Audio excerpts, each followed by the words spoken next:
Hello guys, magandang umaga sa lahat, sa isang mapagpalang umaga.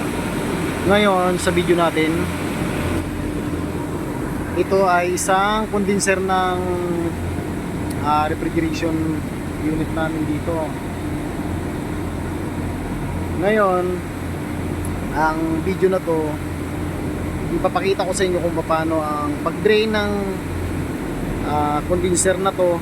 Yung mga naipong deposits dito, putik, kalawang, or kahit anong foreign matters na nandyan sa loob, sasama dito sa drain natin. Ito to, o-open natin to para nang sa ganon mga ilang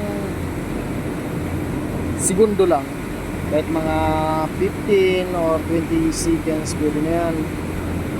Ayun, kung mapapansin nyo guys, may yung unang labas nun maputik. Yan yung sinasabi ko na dapat may drain to kung hanggat maaari, araw-araw, para na sa ganun mapanatili yung linis ng tubig na nasa loob ng condenser natin sa basin niya, pinaka-basin. Ang purpose nun guys ay para nang sa ganun, itong part na to, ito yung intake ng water pump natin, water pump sprayer natin yung sa taas. Yan, sprayer yan, water sprayer ng water pump. Itong in, tapos ito yung out. Para na sa ganun, yung sprayer doon sa taas, hindi siya mabarahan ng kahit anong klaseng dumi or mga plastic man o kung ano mo na higop ng pan natin.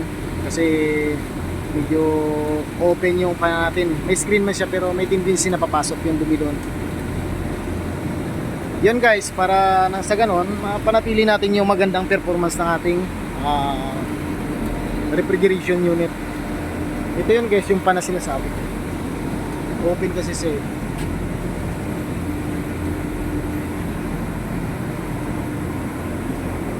Marami yan. Yan. Kahit may screen kasi yan, may tendency pumasok dito yung dumi, plastic tulad nito. Yan. Yan, pwede pumasok yan. Or ito man, dahon. Nahihigop ng panatin yan.